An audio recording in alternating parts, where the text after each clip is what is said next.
Ili usipitwe na matukio mbalimbali na uwe wa kwanza kutazama video zetu, tafadhali bonyeza neno subscribe hapo chini ya video hii, kisha bonyeza alama ya kengele itakayotokea. Asante.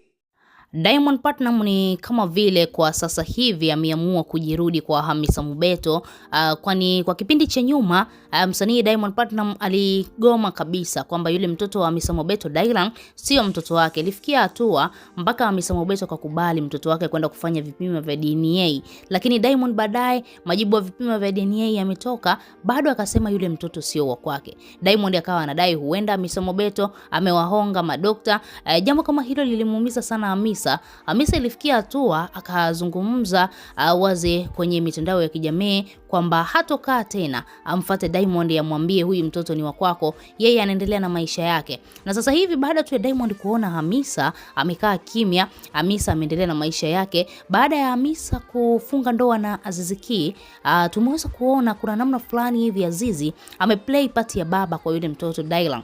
Dylan mara nyingi sana alikuwa anamsumbua mama yake, anamwambia mama, natamani sana niongee na baba yangu, natamani sana nizungumze na baba yangu. Na Hamisa Mobeto anakuambia hicho kitu kilikuwa kinamuumiza sana. Anamuona Diamond kwenye TV, anamuona Diamond kwenye simu, lakini anashindwa kabisa kuelewa ni kwa nini baba yake hampigii simu, ni kwa nini baba yake hawasiliani naye, ni kwa nini baba yake haji kumuona. Jambo hilo likawa linamuumiza sana mtoto wa Hamisa Mobeto.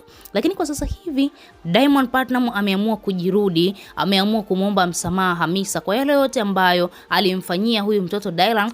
Basi msanii Diamond amejirudi, amemuomba msamaha mzazi mwenzake Hamisa Mobeto, maisha mengine yaweze kuendelea. Siku ya leo Diamond Platnumz amemnunulia mtoto wake huyu Dylan zawadi ya vile vigari vya watoto ambavyo huwa wanavitumia kwa ajili tu ya kuendesha hapo ndani ya nyumba, mambo kama hayo. Kiangalia kwa kagari ni kazuri sana. Diamond Platnumz ameamua kumnunulia kama zawadi, jambo ambalo Dylan hajawahi kuliona, jambo ambalo Dylan hajawahi kufeel kwamba baba yangu kweli amenunulia kitu fulani. Mara nyingi sana Dylan ameshazoea mama yake Hamisa ndiye ambaye anamletea zawadi nyingi sana hapo nyumbani, lakini sasa hivi imekuwa tofauti. Msanii Diamond ameamua kumuonesha upendo wa dhati kabisa huyu mtoto wa Hamisa Mobeto, lakini baadhi ya wadau au mashabiki huwa wanazungumza mitandaoni na kudai kwamba huenda msanii Diamond Platnumz anamuonea wivu Azizi Ki. Anaona wivu kwamba huyu mtoto namna ambavyo anapata mapenzi mazito kwa Azizi Ki, huenda hapo baadaye akamsahau baba yake moja kwa moja na kumthamini Azizi Ki namna ambavyo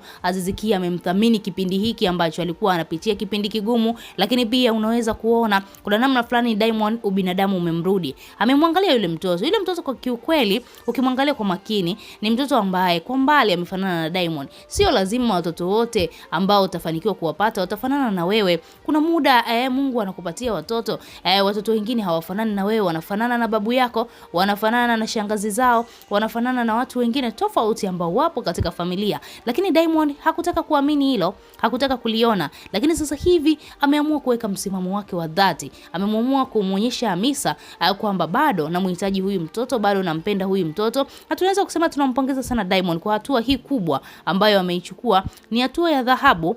Ukiangalia angekuwa mwanaume mwingine angeamua kumpotezea moja kwa moja. Sasa hivi Dylan ana umri wa miaka 8, anaelewa baya lipi, zuri lipi. Huenda Diamond Platnumz hakutamani historia ijirudie. Diamond yeye sio mtu ambaye amelelewa na baba yake. Diamond ni moja kati ya watoto ambao walikosa kabisa mapenzi ya baba, na anajua kabisa kuna madhara gani ya mtoto wa kiume kukosa mapenzi ya baba yake. Anaelewa kila kitu, ndio maana ameamua kujirudi na kumwomba msamaha mzazi mwenzake Hamisa, na sasa hivi anaenjoy na kufurahia pamoja na mtoto wake Dylan, na anamuonyesha upendo wa dhati. Ukiangalia namna ambavyo amenunulia haka kagari, ni kagari kazuri sana na kana thamani kubwa sana. Na Hamisa Mobeto nafikia hatua anamwaga machozi, analia, anaona kweli mbona hili jambo lilitakiwa kutokea muda mrefu sana, linakuja kutokea baada ya miaka 8.